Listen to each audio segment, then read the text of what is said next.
What's up, everybody, and welcome to the Scotty Survivor Season 2, the official preview show. We are premiering on Tuesday, April 5th, which is 48 hours from now. Very, very exciting.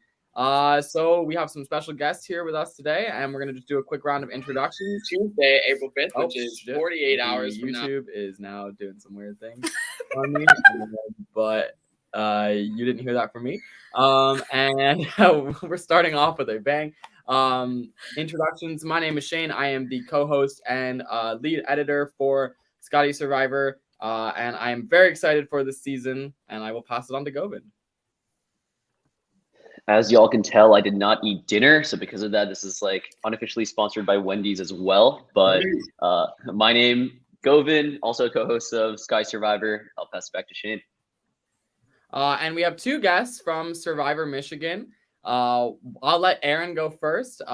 And yeah, introduce yourself. Hi, my name is Aaron from Season 3, and now I can officially say Season 5 of Survivor Michigan. Yeah, you'll also see me around the College Survivor podcast sphere in several places. And last but not least, we have the now host of Survivor Michigan, Brady. Yeah, so I'm Brady. I also played on Season 3 of Survivor Michigan with Aaron. We were like allies. Dope. And yeah, obviously now I'm the host of Survivor Michigan for Season 5. All-Star should be a great season. You should watch it in the fall when it comes out. Awesome. So basically, we're going to just go through the Season 2 cast. These two and myself and Govin are going to talk about the 18 people that we have for this whirlwind of a season. It is absolutely batshit crazy. And we're going to talk about general impressions, maybe things that we should expect, and our like general assessment of the cast. But yeah, so I guess we will get started. I will share my screen. All right, here we go. All right, we are starting with Abby. Abby is a PhD student in robotics. She's a first year. She apparently once fell off a jet ski. We can watch Abby's video. Oh, hold on. It didn't do the... Can't lie very well. And I know that it's very obvious if I'm nervous. So I'm hoping that I can sort of just like get people to like me. I know that I can. All right. So that's Abby. What do we think about Abby? I'd like to preface this with all of my judgments are raw and unfiltered, so I'm going to go for it. Honestly, she gives me first boot kind of energy. Anyone who comes in and just goes, I'm just like going to try to get people to like me. Like, there's no strategy. There's not many like concrete thoughts going on in her head. Like, I think she has an advantage because like she's PhD student older, and like from my experience, older people like at least get their way for a bit because people are like, oh, respect. But besides that, kind of first. Yeah, right, the thing too, this cast is stacked with older people. There's a lot of upperclassmen and grad students. So I don't know that that's going to be a benefit. I feel like a lot of it will be about personality.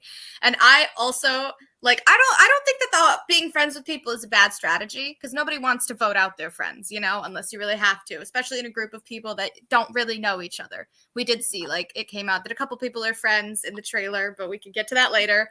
But I think I agree. I was like, can't lie. And it's obvious when she's nervous. It's like, that's a recipe for disaster in a Survivor setting. So I also got first boot or goat energy. Like, she's either going to be first boot or people are going to be like, this is somebody I can take to the end because they're not going to get a single vote. Interesting. So I guess the first like bombshell of this like season is that she is very good friends, living with another member of this cast, Vivian, who is kind of the antithesis of Abby, and we'll talk about her later. Do we think that Abby being friends with Vivian in this game is going to do her a lot of justice? I think it might help her. Because if you look at that, if you like have a pair that's a target, you're always going to want to get out the more threatening one first. And so between Vivian and Abby, Vivian is, to me, already clearly the more threatening one. So Abby might be able to like use Vivian as kind of a shield and also an ally to kind of gain her footing in the game. So in that sense, I could see her maybe getting some ground and maybe not being first boot if that comes to light. And Vivian might be targeted a little more. And I mean, I think if they play together, then like Vivian, it depends how much she wants to do to help save Abby as well. Like if she's actually going out and being like, hey, you guys should like not vote out Abby and like, you know, stick her fingers where they shouldn't be. That felt weird to say, but whatever. Yeah, like if Vivian is actively doing things to help save Abby, then yes. But if they're like trying to like play it more low key and like be a pair but not really a pair, and Abby's just on her own, I can see her getting like very overwhelmed very quickly. And I think that's a big part of like why we've divided a lot of people, right? Like there's a semi theme with some of these people that they're playing with some of their like closest friends, but a very intentional part on our doing is making sure they're starting on different tribes. So whether or not Abby and Vivian can even like get to one another is something to watch too. Absolutely. Govin, do you have anything else to say about Abby that maybe these two don't know, or anything you want to help like kind of set the scene for with Abby? Sure. Well, yesterday we hosted a Scotty Survivor party for everybody who's played up until this season. So Abby was there and she was dancing quite a bit, which I think shows more about her personality more than what you might see in just this video, where at least in my mind, I got very similar energy from Abby as like Brady and Aaron did during the casting process. I was like, this girl's about to get like eaten alive, and I feel really, really bad because she seems like so sweet. But I think like she's just like, once you get to know her, so much more out there and so much more like willing to just like make jokes that will like have you on the floor laughing. So I think she's really easy to get along with. So we'll see how that plays into whether or not she can survive on her tribe. Absolutely. Any last thoughts about Abby before we move on? I think Okay. yeah, socially she might be fine, but strategically I think is where she'll need to, you know, that might be where she has a little trouble. And this is based off like a 10-second clip, so obviously we have like no idea what we're talking about. But these are my hard and fast opinions, and they are fact, actually. And the other thing too is that Abby really didn't know like Survivor. She applied because Vivian told her to, and like she watched the season before. We always tell them to watch Survivor Michigan, which sometimes they do. As they should. Yeah. Good plug. If Great you're not plug. watching Survivor Michigan, this is your opportunity to go catch up on everything. Okay. Next person. All right. We've got Anna Sabater, who is a sophomore film major, hates potatoes, which is a questionable fun fact. That's not a good fun fact. And Disgusting. Also just wrong.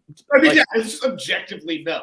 That is actually the least fun fact I've ever heard. Unfun, boring fact. well, it's not just not fun. It's also that potatoes are great, and I don't Yes. agree with her opinion.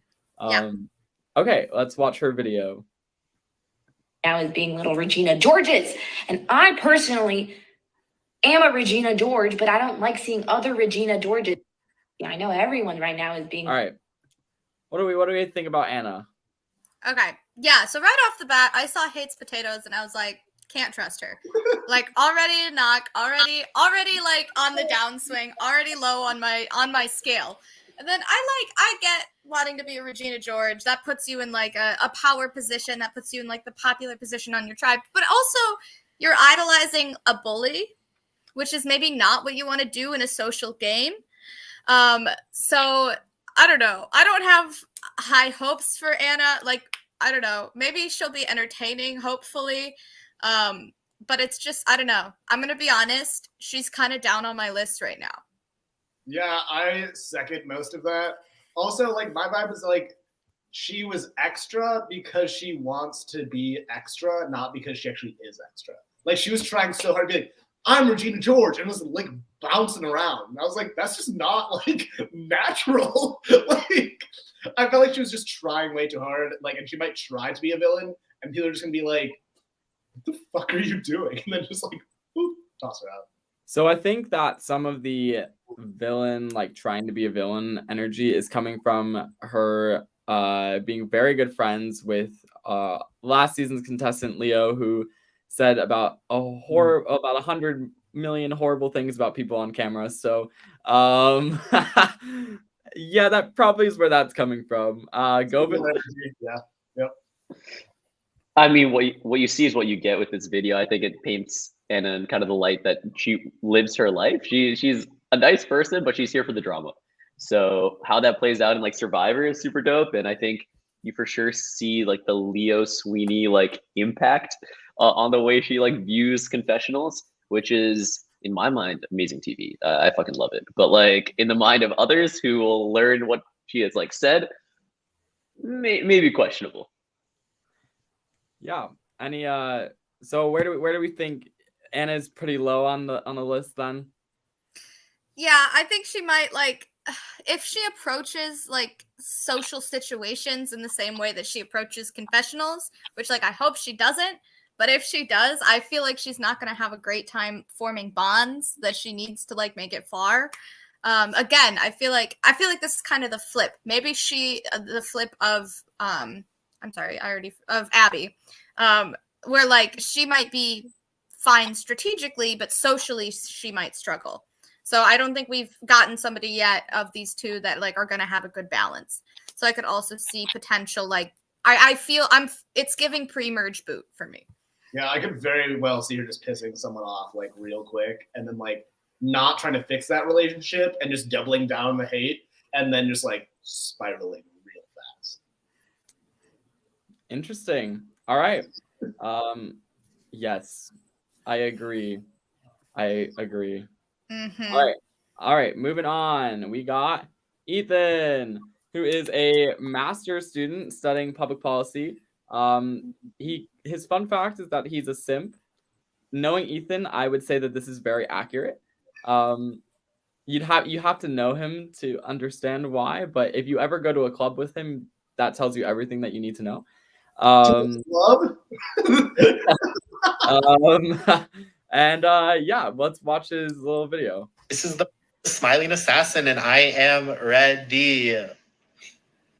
This is the birth of the smiling assassin, and I am ready. All right, Aaron, we got some pretty strong reactions from you on this one. I'm already in love with Ethan. Like 100%. I'm here for him. I'm excited to see his confessionals. I think he's going to be entertaining. I think he's going to be great socially. Anybody that calls themselves an assassin, not just that, but a smiling assassin. Like the fact that his fun fact is that he's a simp, nobody is going to anticipate that this guy's going to be an assassin. So if he can actually pull that kind of stuff off, I would be very impressed and would love to see how he's able to do that and where that goes. I love the clip. But yeah, so I love that. Also, there was like, I will never forget one of the like live feed comments on an episode of Survivor Michigan that said Aaron simps for Brady. So I am something of a simp myself. So I relate. And yeah, I'm obsessed with Ethan already. I see him definitely going into the merge where he might kind of be exposed as a strategic threat maybe. But definitely I think at the very least making it to merge. Okay, I just need to do this. Like this stance, whatever's going on in this picture, that is the stance of innocence. Like, I love Ethan. He seems like very cuddly teddy bear energy, like wouldn't hurt a fly. And like, I think if he plays that up around people, where people are gonna be like, oh, like, Ethan, you're just a little sweetie, you know? But then if he actually pulls it out and like is actually doing strategy behind the scenes, I think it could go well. I'm like afraid it's all talk and he's gonna be like cuddly teddy bear dragged to end. But if he actually does some stuff behind the scenes while still putting on that persona around people, I think it could go well. All right. Gobin, anything to add? Yeah, I'd say Ethan's probably the biggest super fan on this cast. So I think that's like something that for sure could work in his favor. He's played a ton of these like online games. So coming into this season, I honestly had no idea what to expect because in his interview, he was like, seemed like a really nice guy, cuddly, but then he was like talking such a big game about how he's going to be the smiling assassin, how he's going to pull off these insane moves that no one sees coming. And I'm like, damn, I would not see it coming if like I was talking to this guy. So much to look out for sure. All right, let's go to the next one. All right, we got Ayal, whose name is mispronounced more in this season than it is pronounced correctly, especially in the first episode. So he is a first-year business mechie. He apparently wins 70% of the time in Catan. I don't know if I believe that, just knowing him as a person. Roast is I love Ayal, but I think he might be over-exaggerating. Some other key things, if you watch season 1, he's roommates with Eric, who made it pretty far. Brady now has a reaction. But before we do that, let's watch his little video. It's just time to remove the Clark Kent glasses and reveal Superman. It's just all right. time. Brady, what do we think? I hate him. No, he does. He gives me Eric energy. And Eric's character I didn't like in season 1, where it's just like way too cocky for way too young. Like, is he trying to come in here and like dick slap everyone that's like 10 years older than him? And like, I wrote down like, I love him, but I hate him, but I love him. But I hate it. Because it's like a love-hate relationship. Yeah, like I think he's gonna be good TV if he sticks around for a bit, because it's gonna be like Eric, where like people are hanging on Eric, and then Eric's in the background like, I'm in control. I'm running everything. And you're like, like, what are you doing? So yeah, just like strong, like kind of fun to watch, but like equally as cringy. But also I love him and hate him at the same time. Aaron? Interest. I don't know that I didn't personally get super cocky vibes. Like, I guess maybe calling himself Superman does give that. No, he's correct. Okay, sure. Aaron, No one wins 70% of the games of Catan. Just to be clear, he's probably the cockiest person we have on this season. Fair enough. Yeah, well, that's good to know. That changes my because I was just getting like, I feel like he, especially with an older cast, what he should be doing is like riding that like cute innocent freshman like vibes. That's what he should be doing. It's like, you know, oh, I'm a little baby, like take care of me, you know? And I feel like he could be able to get away with that, especially with an older cast. But if he's not going to be willing to do that, if he is going to try to like mow over all of these people that like actually, or like, you know, that have some ground, at least at college, or like at being an independent human, then I don't think that he's going to be able to like, unless he can back it up. But I don't think that he would be able to back it up without that kind of experience. I love how he calls himself Superman, and he says he wins 70% of the games of Catan. Aaron's like, I didn't get cocky vibes from him at all. I just got cute little freshman vibes. I don't know. Maybe that's like my soft mom heart. But that is like soft mom Aaron is. I don't know. Gobin? If he's I'm sorry, I was losing my mind over Aaron. I'm trying to imagine Ayal saying, I'm a little baby. That's the last thing I could ever imagine this man saying. He is quite possibly the most cocky person I've ever met in my life. Like, Survivor aside, just like general like air of like, he thinks he is the shit. And I love him for it. Like, he is like, it might not be Brady's favorite archetype, but this is very much my favorite archetype. The person that's always telling like the camera, like, I am the mastermind. I've been doing everything the entire time. You know he's not. So like, I think there's a little bit of like comedic value with that too. But like, I love this kid, and I think he plays super hard from what he was telling us in his casting interviews and like everything he does sports wise. So I want to see if that carries into the season as well. I think Ayal is maybe like, in general, like he's just one of the best like characters in this season, just because he's so. Like, it's kind of like what Brady said. Like, I hate watching him, but I also love watching him at the same time. Like, I hate like the cockiness, but I'm also like obsessed with how like good it is. He's a fantastic confessionalist. Yeah, you're like watching it, and you're like, you are so wrong, but you're like, but it's so funny and entertaining to watch you like think you're in control of everything. That. All right, let's go to the next person. All right, we got Haley. Sophomore cello performance major, can quote Monsters Inc. by heart.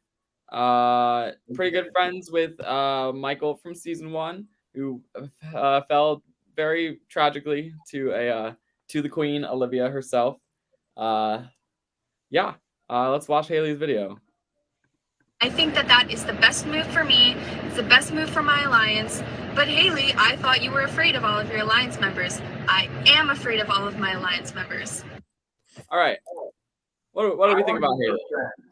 I want to be Haley's friend. She seems chill. She seems great. Like, where like she would go into something and be like, yeah, that was so cool. And then like come in the car and just be like, what the fuck? Like, that's kind of energy. And like, I love that. Like, she seems very friendly, very personable. She has a really cute nose. I don't know what that means, but I wrote that down. So Brady said showmance? It's a nose, Aaron. But yeah, so I got good vibes, chill performance. Let's see how she uses that in challenges. That's what I want to see. Good energy. I wrote one of my favorites. So. Wait, you want to know how she uses her nose in her challenges? No, her cello. Oh, cello. Oh, okay. Yeah, no, I lost it, bro. I lost it. No, great comment. We don't need to sit on that. Okay, fair. Might be.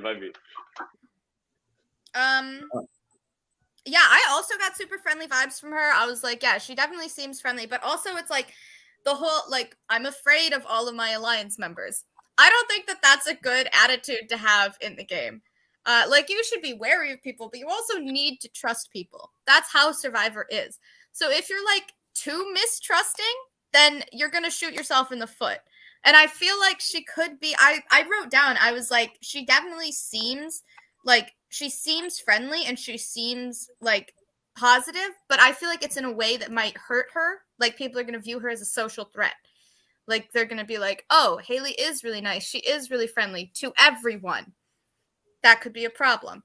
The one thing I will give Haley in terms of saying that she's afraid of her alliance members is that this might actually be the most cracked cast that we have ever had. Like, they are just dumb crazy for no fucking reason. So yeah, that I think she's the calm in a sea of chaos. I also like when I'm casting, I know like for Survivor Michigan, one of my things when I was casting people was like, do they pass the friendship test? And like watching like the friendship test is like, would you want to be friends with them? Would you want to hang out with them? Watching this video, like there's nothing that screams like she'd be fantastic for camera, but I was like, you know what? Like she would be my friend. I could see her come to a game, make relationships, and roll around for a while, and maybe get far if the strategy's strong too. So she passed friendship test vibes. We'll see how she does this season.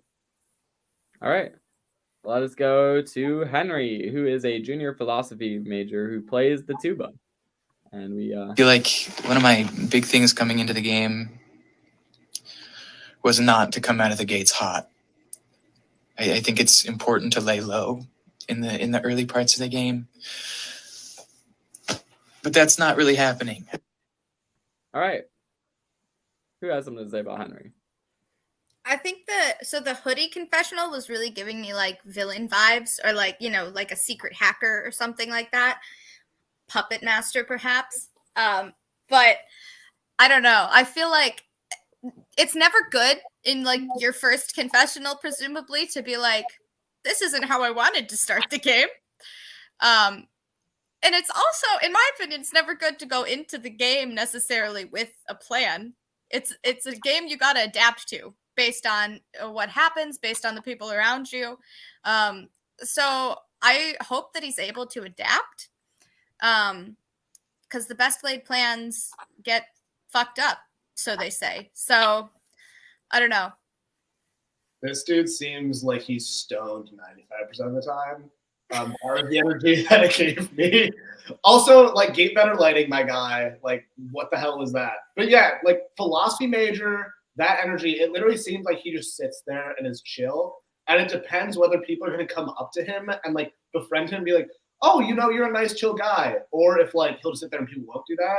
Because I can't see him doing too much. He seems too chill and, like, a little stoner man that doesn't. But he came out too hot, Brady. He literally said he came out too hot. Yeah, but that's from his standards. Like, so you think maybe he talked to like one person and was like, that was too much for me? Literally, like, spoke up once and was like, shit, too much. He sits back in the shadows and just lets it go.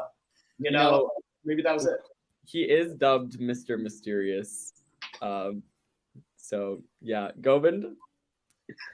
I have nothing to add. I think these people read him like a book. Like, on to the next. You know, That's actually very accurate, and yeah, we called Henry an e-boy in his interview.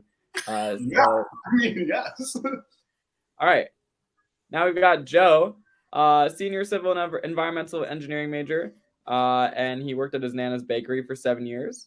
I guess I forgot to be doing this, but he is good friends with Valen from later in the cast, and then Ricky and him are in the same fraternity, who also know Leo and Corey from last season.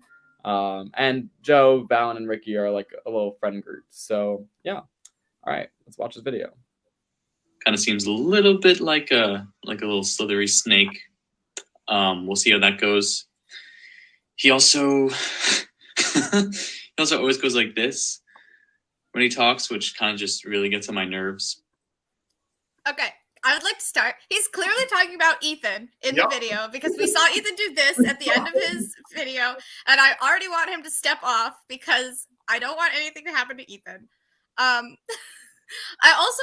was like, he's giving like less entertaining Ben Rodenmeyer, who is from our season, like in appearance, and I think a little bit in like the slight villainy vibes. I don't know. I feel like he's a good early merge boot. Like he might be strategic enough to get himself there, but we also see in the trailer that he's in like a perceived showmance. So I don't know. It's not a showmance. Right, which we saw because she was like, he gave me a Twix or something like that. I don't know. That's love. I don't care. But perception is reality. So if somebody's like showmance, everyone's gonna be like, okay. I love you, Ethan. So yeah, I like Joe. I think that Joe has a good strategic mind for this game.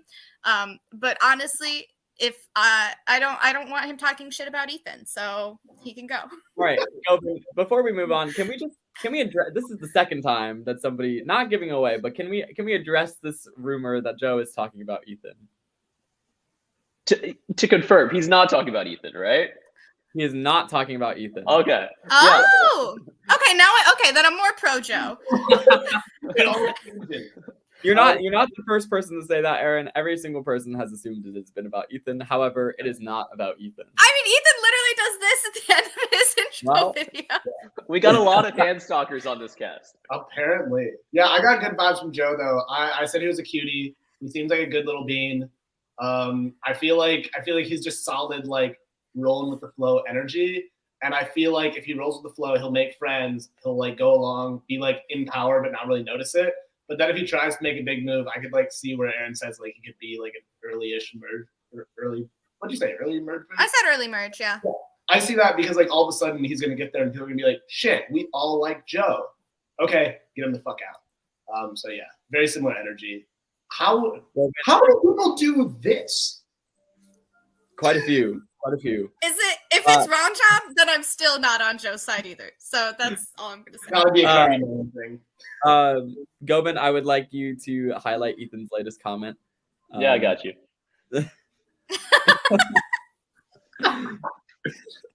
It is not. Anyway, moving on. We got Jude, who is an electrical and computer engineer who plays competitive Tetris. She also, I guess, has been on our production side doing a lot of our puzzles stuff. Probably one of the sweetest people I've ever met. Yeah, her video is pretty short. The slide challenge, so hard. I do not want to do that ever again. All right, that's all we got from that. Not a lot to go on, but thoughts. As a competitive Tetris player myself, that is okay. I was my high school Tetris champion. Thank you very much. No, like I got like just solid vibes. I think there's a lot more I need to learn about her. But again, like Tetris is hard. She's smart, but we'll see if it comes out. Yeah. Also, I will say she's roommates with Lauren as well, who's on the next slide. Amazing. Okay, yeah, I will say Brady did play Tetris through an entire casting meeting once. So he does play a lot of Tetris. Yeah, and I think that could like lead to maybe a good strategic mind. Like if she's good at puzzles, you know, that'll obviously help in like some challenges. But yeah, there's not really much to go off of here. She could be, I said she gives me maybe like chameleon vibes where she could kind of like fit into whatever group or person that she's talking to.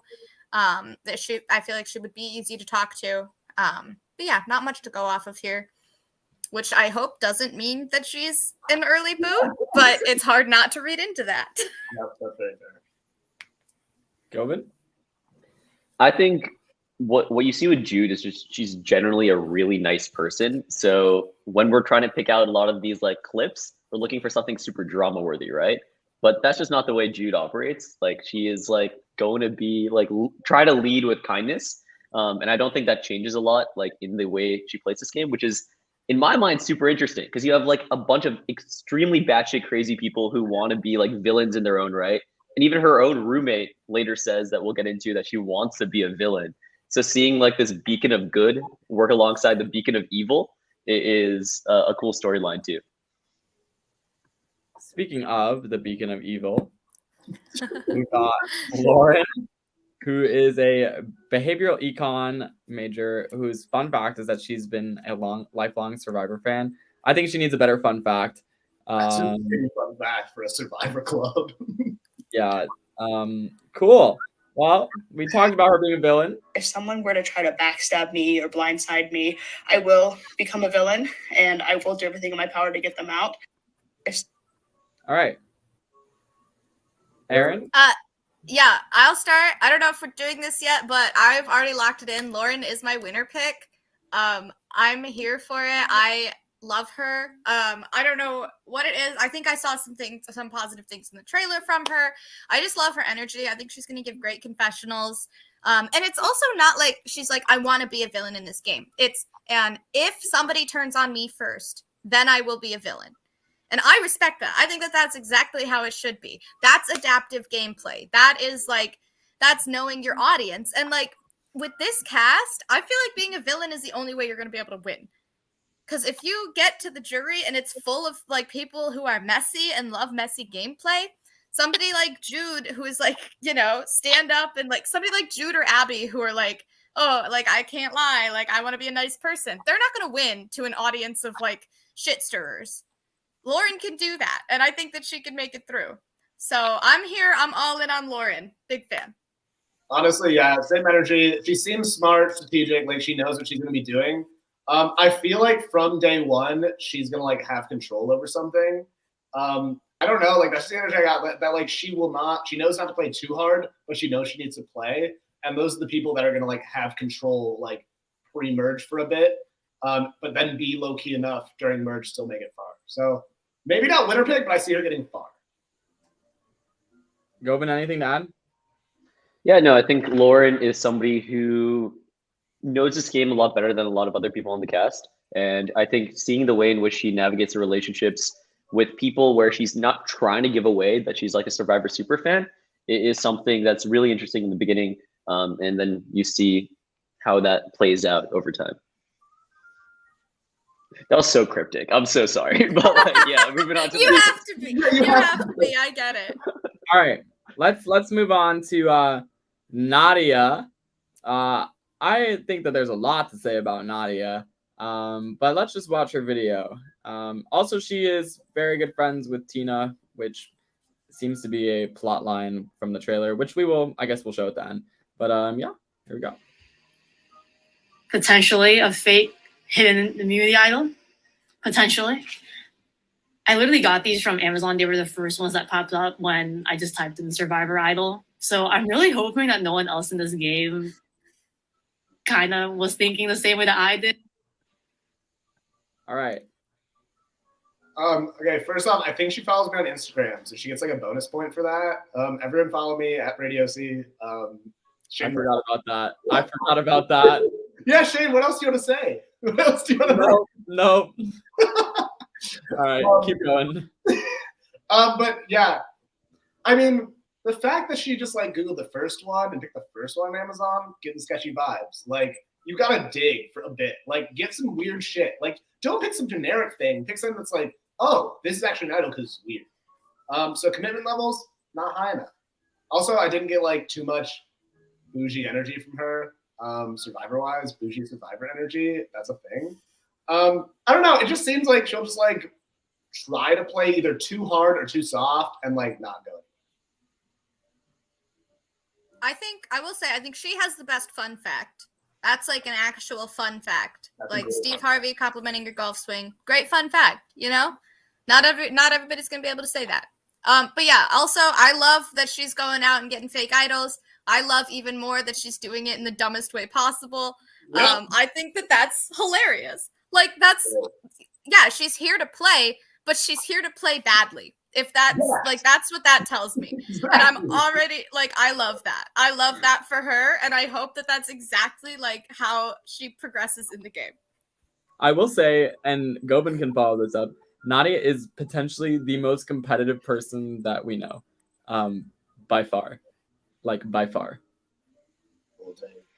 I'll hop in here. And I love the differences in like reads, because Shane and I did a cast assessment on live reality games where they're like, Nadia's our winner pick. And I was like, wow. And then y'all have the completely opposite reaction. I'm like, wow, that's super interesting from like the same like 5-second clip. But what I will say is Nadia is one of my closest friends in the world. Like, she is the type of person that I really wanted on season 2 because I knew that she would compete like no one else, just to like do whatever needed. To provide a little bit more color, she used to compete for Team USA in badminton when she was younger, but realized that wouldn't get her recruited to colleges since there aren't that many college badminton teams. Taught herself how to play golf entirely from like nothing, and then now captains the CMU women's golf team. So she's like a real go-getter, which is something I look up to a lot. And I remember even like before the season, like I think this was like a day before it started, she texted me and she's like, Goven, like, am I allowed to begin printing like fake idol papers? And I'm like, dude, like chill like for 24 more hours and then you could do whatever you want afterwards. So I think you see a lot right here as far as like she's here to play. Whether or not she plays too hard or plays too like all over the place, yet to be seen. Well, keep going. No, you go. I just love that we learned all those fun facts, and that's great. But I can also see like that make her even more of a threat, and it seems like she's like not gonna try to hide being a threat and just like go too hard, get popped out. Well, there is a puppet master in this cast, and we'll talk about that before we leave. But yeah, Nadia, definitely some choices being made with the fake idol. All right, we got Nikhil, also a business major, has the same birthday as his dad. He's a sophomore, and yeah. Oh God. Okay. I have no idea what I'm gonna do tomorrow. Fucking tribal is fucking at 9 a.m. tomorrow, and I have no idea what I'm gonna do. We've all been there. We've literally all been there. His stressed energy is incredible. I don't like. I would hope that all these intro videos are like episode 1 or like very early game.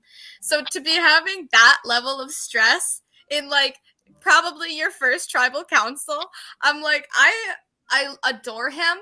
But I don't feel great about his longevity if he's already feeling this overwhelmed. Yeah, I like that. Like Nikhil seems like he's just very much himself. And like he was just sitting there, like even that video said like fuck twice, which like awesome. But like it seems like he's not gonna hide who he is, which could either be like great or like scary, depending on how he actually is. I feel like people are gonna like him right off the bat, and then we'll see how he goes. Like I don't think super early boot, but like maybe around merge time potentially, just because like I don't know, he's gonna be himself, and people are gonna realize that, and then just like toss him aside or something. Two Nikhil's. Oh, Brian Cromwell. Well, thanks, Brian.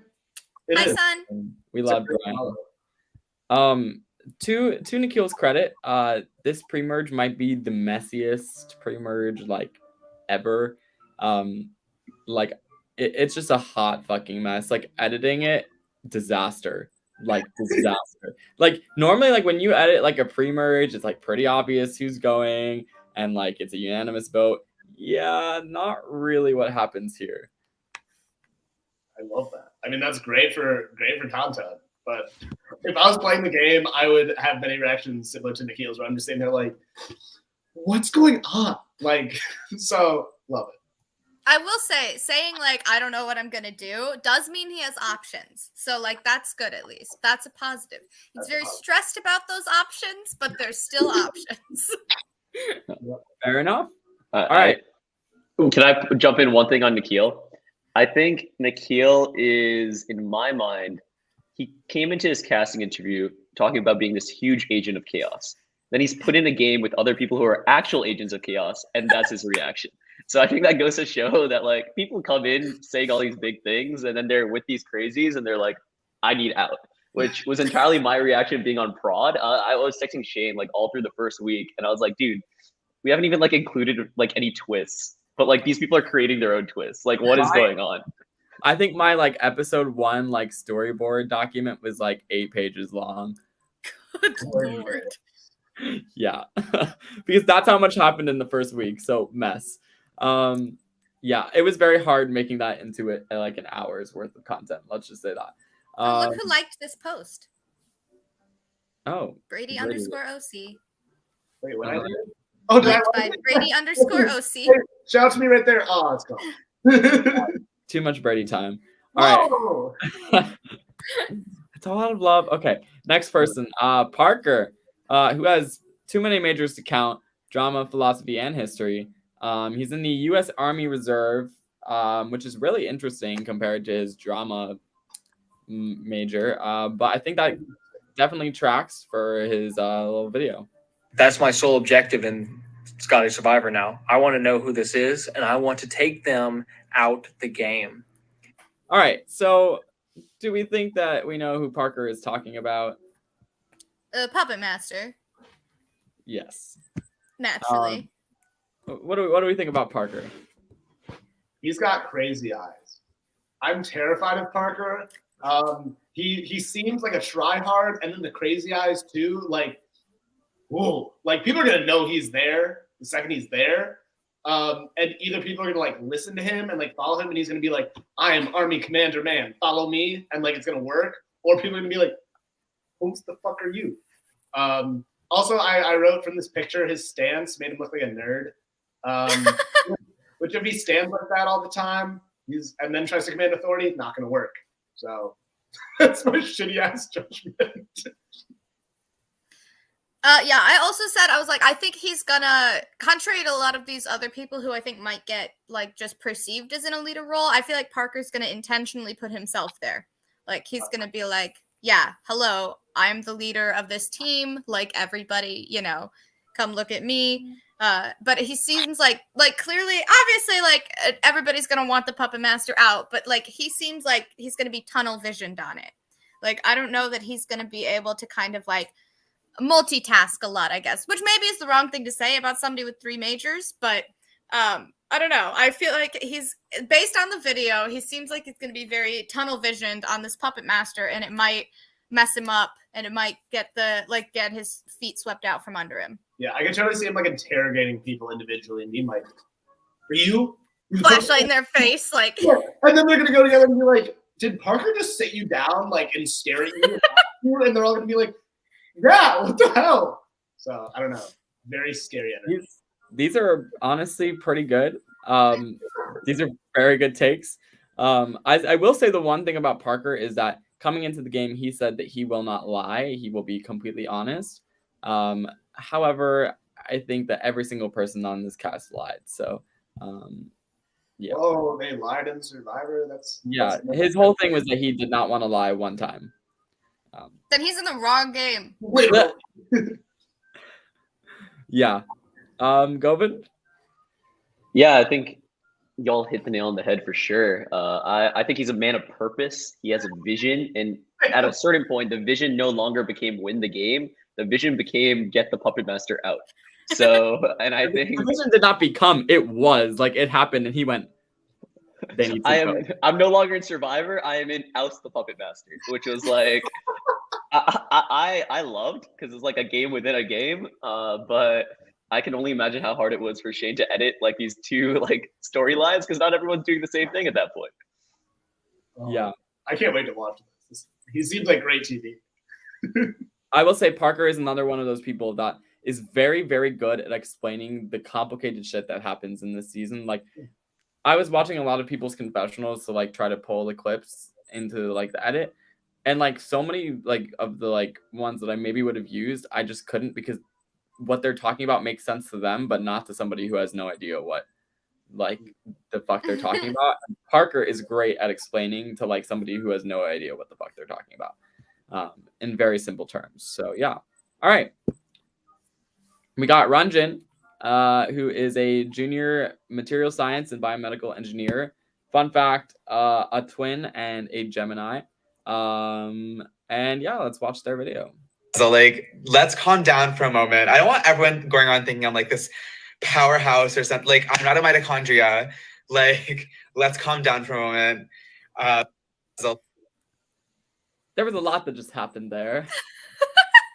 I'm already obsessed with their like confessionals. Like he's gonna be confessional gold, which I can already tell. Very excited about that. Like I'm not a mitochondria.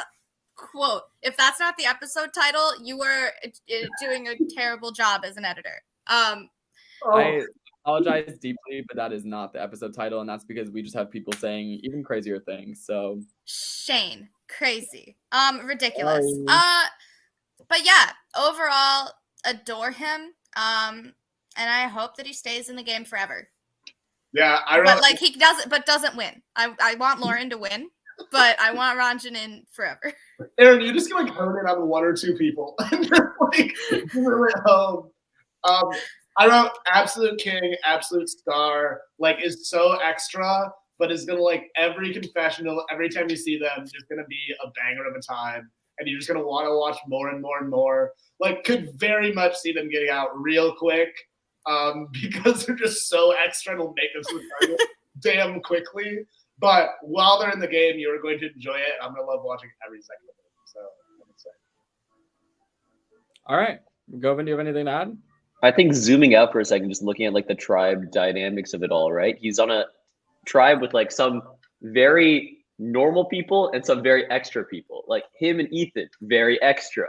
Then you have like people like Joe and Abby and Haley, who are more along the normal spectrum. And then Tina kind of is in her own box. Tina's a different breed entirely. I don't know if I would describe any of them as normal. You can't be normal. I think it's very interesting to see, like, clearly Joe's talking about someone. Someone is too extra for him. And so it is Ranjan. So I'm anti-Joe again. But yeah, no, Ranjan's an awesome professional. I think he's a lot of fun to watch for sure. All right, we got Ricky, who is a senior biomedical and electrical and computer engineering major. He owns.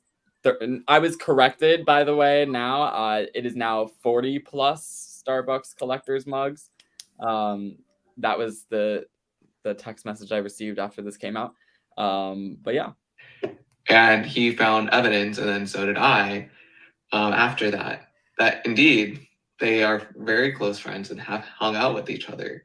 So, you know, the veil that they tried to put over Viv is fake.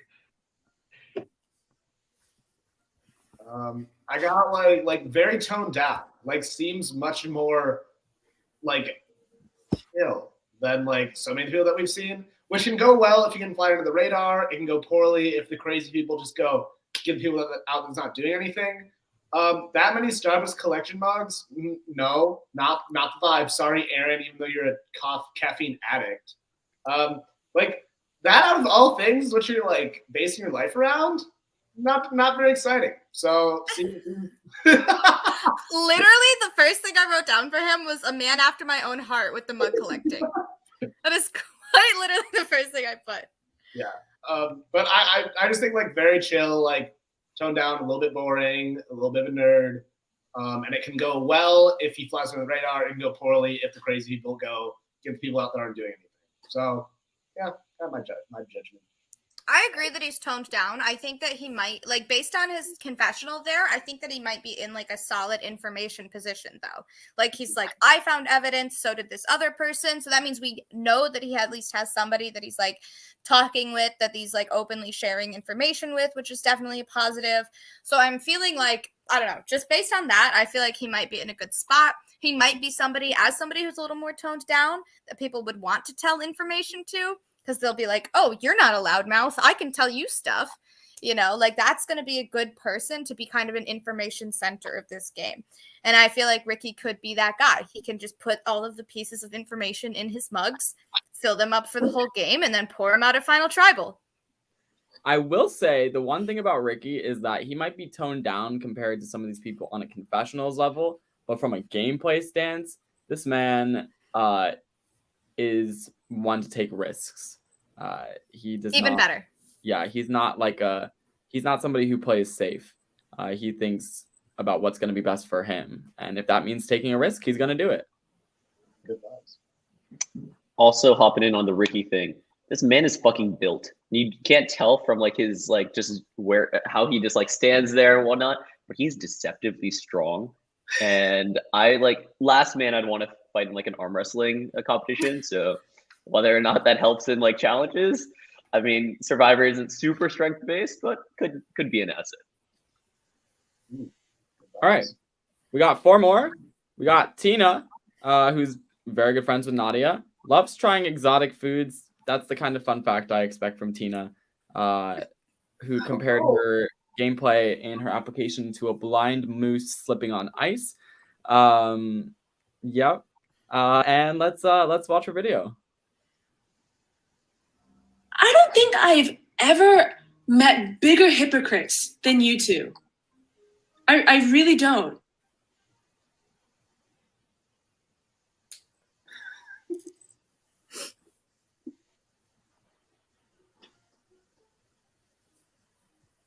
I'm just so shook. Right now, I'm at a loss for words. All right. I will say that video certainly gave me blind moose on ice energy. Like I wrote down, I was like very opposite energy that I just got from Ricky, who I was like very good information center. The way that she was so flabbergasted and was like, you guys are hypocrites. I'm like, does she know anything? Like, is anybody telling her anything? So I don't know. I don't have super high hopes for Tina. I don't know if she knows what she's gotten herself into. But I don't know. I'm all for some flabbergasted confessionals, but I don't think that puts her in a strong position in the game. Yeah, that moose can't see shit. Yeah, I just like my vibe was like that she wants to be the drama, but she's just not the drama. And like even from that, it was just like instead of her being like, okay, I don't know what's happening, but let's get after it, she's like, wow, I can't believe that this is like I don't know. She just like seems like she like is lost and then wants like her story arc to be about her being lost, and people are just gonna be like, we don't care. Let's just like, no, you don't know what's going on. Cool, let's keep going. So yeah, seems very confused, but also wants to like make her confusion part of her story arc, which is not a story arc. You want to go for it? Go for it, Shane. No, you go for it. You're pretty good. Okay. Interesting expressions right yeah, now. no, I think I'm at a loss for words as well. My whole thing here is like, I think Tina is like the antithesis of Nadia, which is ironic since they're like best friends. Which is actually similar to Jude and Lauren. Wow, we did a good job, Shane. Proud of us. But yeah, so I think Tina, like I'm just reflecting on what Brady was sharing there about like her story arc and stuff. I don't think she cared about like her existence in the game. I think for this was like her just like being herself. This was an opportunity for her to make jokes, do cool stuff, and like vlog it. Which I think is a very interesting type of person because they're not super game oriented in a group of like Survivor super fans, which I think leads to some of the most like funny confessionals. Like Tina is like a walking like laugh track, or rather everyone walking around her is the laugh track for her jokes. And I think she's just so much fun. But for sure, it's completely different from Nadia, who's like game all the time. She's like, I think she forgets that she sometimes like was in the game. Yeah, that was pretty accurate. I can't really add anything. All right. We got Valen, another civil and environmental engineering major who has 3 citizenships and doesn't seem to like drama in the game. Someone's targeting our team in a sense, are just trying to cause a riff on day 3. Let's just think about that for a second. Day 3, like already stirring up drama? Like, who is this? Jesus. I will say, another clear Puppet Master reference. To Valen's credit, that is fucked up, the Puppet Master. But still, maybe not the best thing that you don't love the drama starting early, because this is Survivor. But I'll let the rest of you talk. I just wrote down that she's probably the most attractive one, and therefore my winner pick. That's it.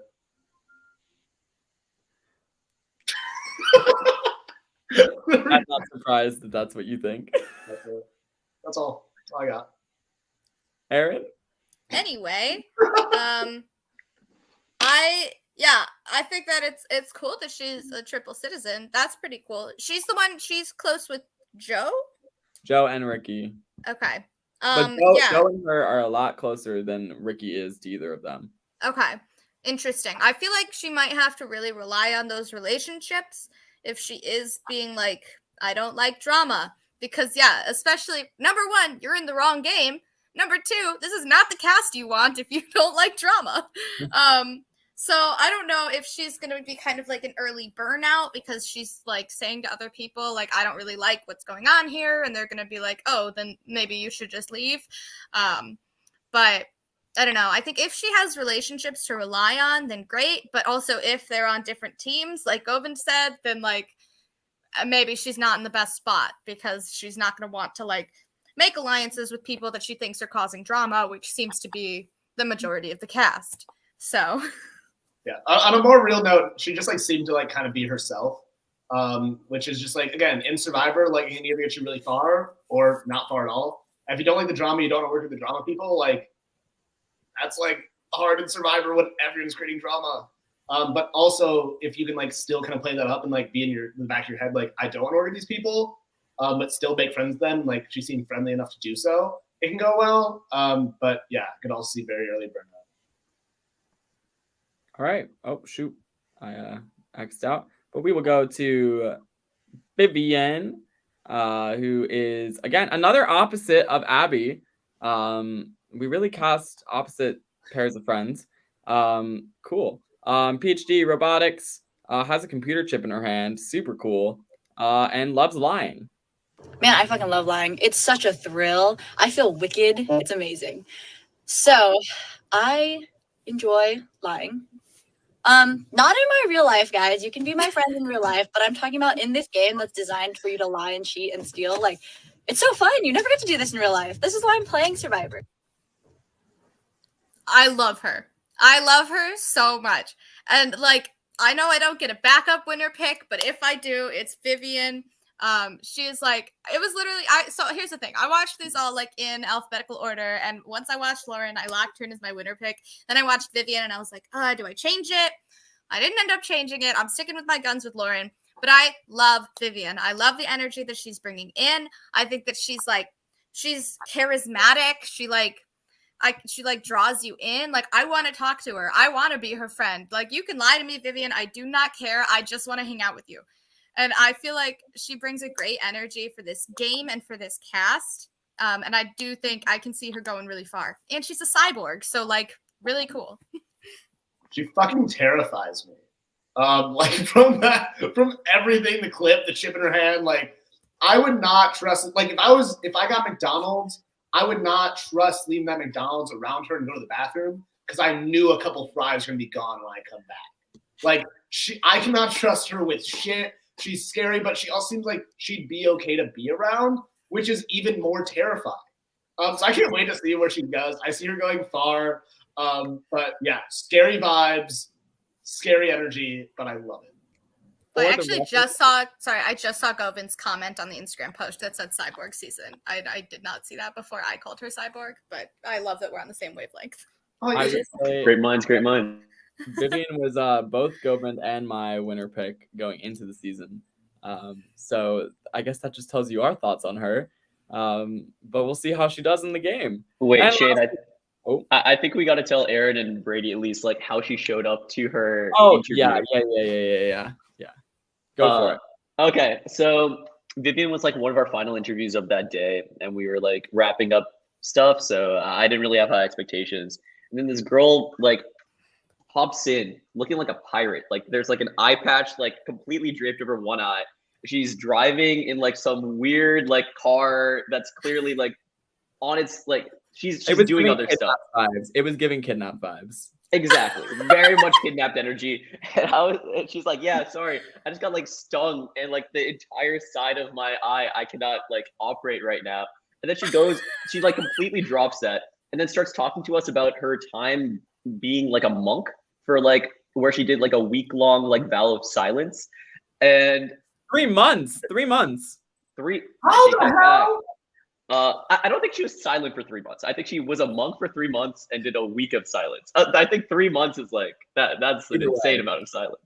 Either way, this girl was a must cast. Like her ability to tell stories is insane. She's most likely the most interesting person I've ever met in my life. And she's brilliant. So like a huge fan too. Huge fan. Yeah. So I think, yeah, Shane said it. She was both of our winner picks coming in, and I think she's a buttload of fun, both game wise and like in real life too. I'm in love with her. I'm just gonna say that now. I'm all right. stupid by how much I love her. Because I'm scared. All right, last time we got Xavier, who's a first year who's undecided. He's now decided, but he was not at the time. We called him Sweet Farm Boy in his interview. Because he gave very innocent vibes, but I don't think that's actually how he is in this game. I've got all sorts of alliances going on. I'm juggling all this shit. I've got very small clip, but yeah. For his first judgment, he said shit with such hesitancy. It gave me small peen energy. He's a baby freshman. Yeah, so what? It'll grow, but it starts out little. I could very much get contacted by people at CMU. This is why. Yeah, I could very much understand how you guys said sweet farm boy vibes. I feel like he also just like gives me kind of early boot energy. Or like gets carried later into the game as like a goat for a bit because he'll keep him around for challenges pre-merge. That's like just I feel like I got a lot from him, but also very little like gameplay and energy wise. And I feel like he'll be hesitant as like a little baby freshman.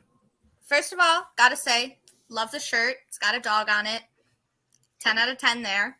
I think that like yeah, he might be then better suited than Ayal to maybe play that baby freshman card. If he's and they're friends. Oh, even better. So then Ayal can be like the forefront of that relationship. He probably would be. He would be the first target of that. And Xavier can kind of like sit back, maybe play up that baby freshman thing. If he's not as cocky, be like, hey, upperclassmen, like help me out here. And I feel like he is, based on that very small clip, I think that that's what he could be doing.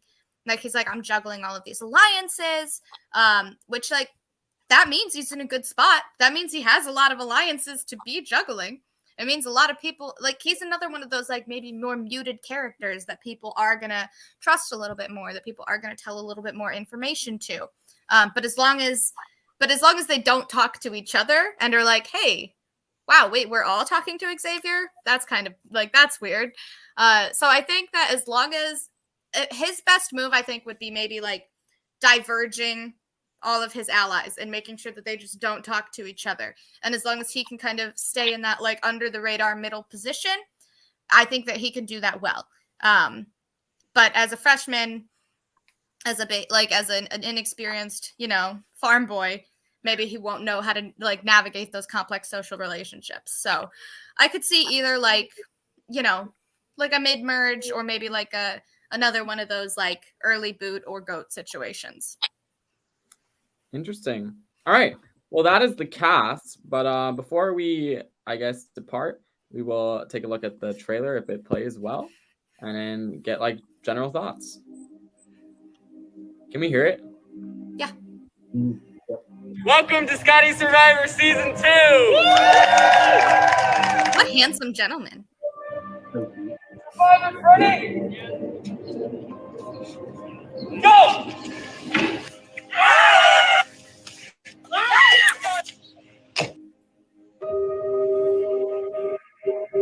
I don't like seeing other Regina Georges. I have beef with you, sir. It seems a little bit like a little slithery snake. Four of us. I'm just making sure he's not behind. Four of us. I'm watching. Have. Might have an alliance. The head was just chopped off of the freaking serpent.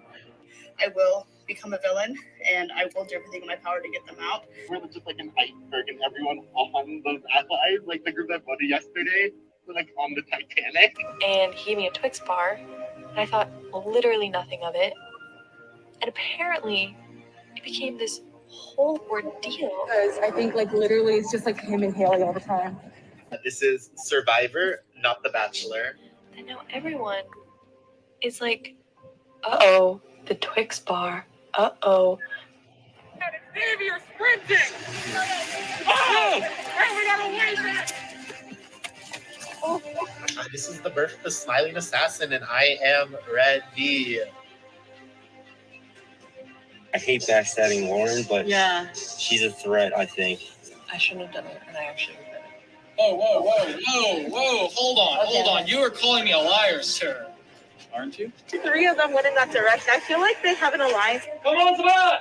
Go! It's difficult to play with someone who won't lie in a game of lies. Doing this together.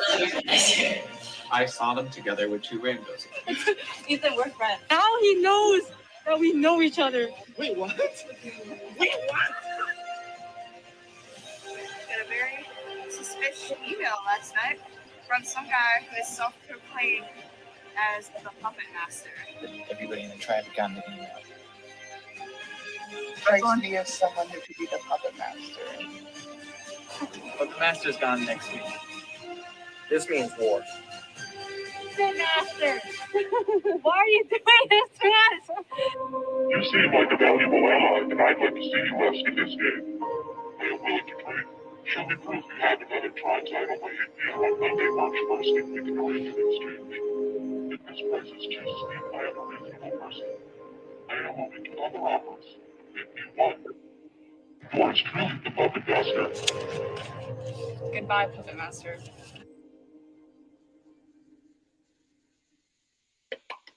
All right. So, do we have any thoughts based on what we just saw? I mean, I'm excited. Like, this seems like there's so many characters, a lot of stuff going on here. Like, every dynamic and like stereotype you could have, like from the babies to the athletes to like a freaking puppet master, whatever the hell that is. Like, we got it all. So I'm excited. Yeah. I'm super pumped to find out who the puppet master is. I already love that dynamic. I love that vibe. I love that that's like not something that Prod put in the game and was like, this person's going to be like the puppet master. That's something that this person took upon themselves to do. Like, that is next level. And I am so excited to watch it play out. Yeah. Govind, what do we have to say about this season as a whole? I know you have very strong thoughts. So I love this season, and I haven't been shy with that at all. I think if you being the viewer at home, watch through season 1, thank you so much. I think that was an amazing way to start Sky Survivor, but it was very difficult, right? We had Cushy and Kevin who were playing as remote players, like in California, while the rest of them were in Pittsburgh, and we got through that season and had an amazing winner and an amazing finale, but this is where I think Scotty Survivor really comes into its own. It's everybody's in person, everybody's getting to know one another. And this is also the first season we're allowed to make fully our own casting choices, because when we started in the pandemic, we made a deal with the university that we had cast a lot of incoming first years who were unable to make friends through the pandemic as part of our first cast. So for season 2, now we have a lot of people who are really interested to choose the ones that we thought would make the best cast, and I think they for sure delivered. Really excited. We're gonna hopefully, if you're in the Pittsburgh area, let us know. We'll be doing some sort of premiere event as well on Tuesday, and I think it should be a lot of fun. Yeah, Govin has claimed this to be the best season of College Survivor of all time, which is a very bold claim. This is a very bold game. Michigan. It is the best season of College Survivor of Scotty Survivor's 2 seasons that will be out. But I'll go with that. Very fair. Safe thing to say. Yeah. Yeah, I think it is definitely a very strong season. We've all put a lot of time into it. So it's coming in 48 hours. So that means we all want you to watch it. And yeah, I think just the first 3 episodes alone, everybody will be like, what the fuck is these people like on? Like, you will think that they are just absolutely insane. And yeah, it's gonna be great. So that's kind of all we have. But before we leave, I just want to plug Survivor Michigan All-Stars. If you are not going to watch the trailer yet, you should be doing that right now because it came out yesterday and it's fantastic. Shout out Ian Harris, who is the main editor for Survivor Michigan. And if you want to see more of these two, you should definitely go watch Survivor Michigan All-Stars and Survivor Michigan Season 3. Yeah. Anything to add, Brady or Aaron? You did the plug for us, so. Yeah, go watch. You got to see my first season hosting and Aaron with a little redemption arc, absolute queen over there. Yeah, check out Survivor Michigan in the fall. Yeah, I'm just glad that I'm glad I could be like open about it now. I've done so many of these podcasts prior to the cast reveal where I've had to like be, like tight-lipped. But now I can, yes, I'm on the cast. I'm in All Stars. Everyone knew that was my silhouette anyway, so it doesn't matter. But yeah, definitely watch this season of Scotty. It's gonna be a great precursor. You're gonna have no shortage of crazy College Survivor in the next few months. So, all right, Govin, anything to add before we take off? No, nothing to add. Thank you again, both Aaron and Brady, for joining us. And once again, shout out Shane. He's done a ton for getting the season out, especially with the timeline. Like, he's edited it so fast. So I want to make sure he also gets his roses too, because this is very much his baby. Looking forward to it, and see you guys on Tuesday for the premiere. Thanks so much for having us. It was a pleasure. Thank you for coming on. All right. I am struggling to end this broadcast.